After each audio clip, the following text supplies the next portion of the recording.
د قبر لومړۍ شپه. دا داسې شپه ده چې انسان له خپل اولاد، مور، پلار، دوستانو او ملګرو څخه جدا شي.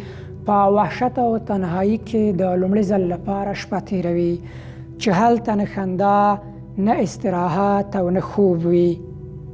ای ورور او خورې، آیا تا کله هم د همدغې وحشتناکې شپې تصور کړی دی؟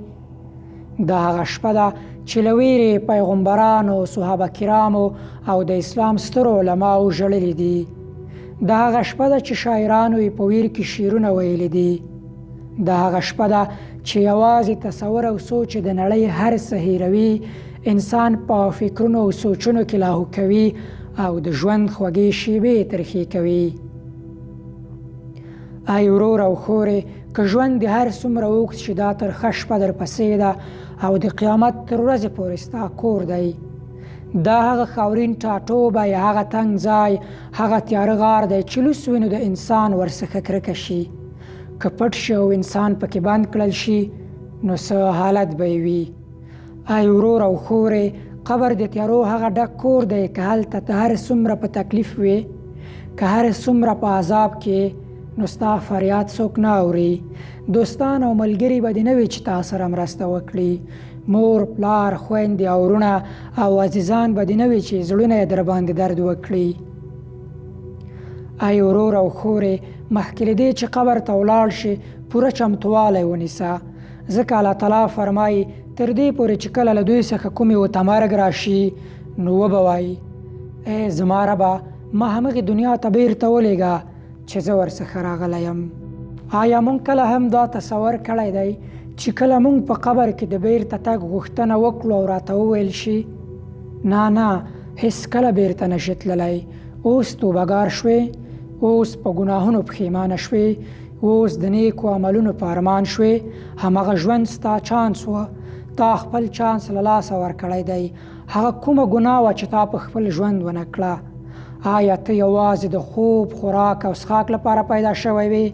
هغه ته نه وې چې له نصیحت څخه به تنګېدلې او زما بندګي دې پرېښې وه او د خپل نفس د غوښتنو بنده شوی وې؟ آیا تا ته معلومه نه وه چې په همدغه ورځ به ته د ژوند د هرې شیبې ځواب ورکوې؟ آیا لمونځ کول او نور نیک عملونه دروند بارو چې تا یې د وړلو توان نه درلوده؟ اوس توبهګاره شوې. آیا موږ تا ته ښه ژوند او ښه ځواني نه وه درکړې؟ آیا همغه ژوند دی چې تیر شو د نیکو اعمالو د کولو لپاره یوه غوره موقع نه وه؟ آیا ته نه وې خبر چې له مرګ وروسته بل ژوند هم شته چې هغه ابدي ژوند دی؟ دې ټولو پوښتنو ته به بې ځوابه او په چغو چغو به ژاړې، خو بیا به هغه چغې هېڅ کومه ګټه نه کوي. ای ورور او خورې، د مرګ استازی له چا څخه اجازه نه غواړي.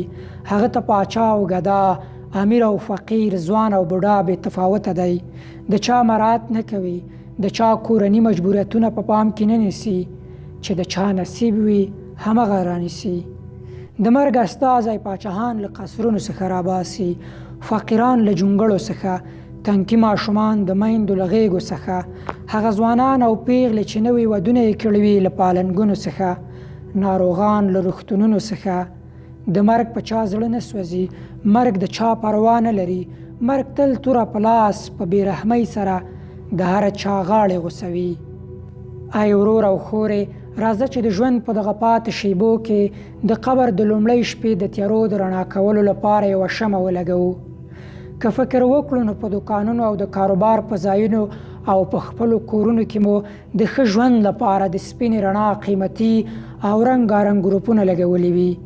که د نیکو عملونو یوه شمع په همدغه تنګ غار یعنې قبر کې چې تکه توره تیاره وي ولګوو، آیا ښه به نه وي؟ ای ورور او خورې، قبر کې هلته ملګري، خپلوان او دوستان نشته. یوازینی ملګري چې زموږ به ورته ډېره اړتیا وي هغه نیک عمل دی. نو بیا ولې په ژوند کې د همدغه ملګري هڅه او کوښښ نه کوو؟ ای ورور او خورې، هدیره کې تا ته مال او دولت نه پکارېږي. هلته خان او غریب په یوه خاورین بستر پراته دي. ای ورور او خورې، دا ځواني او دا مستي به مو تل نه وي، یوه ورځ ضرور مرګ راتلونکی دی. راځئ چې نیک عملونه زیات کړو، بیا به په هغه ورځ ډېر ارمان کوو، په کومې ورځ چې پر موږ تورې خاورې انبار وي.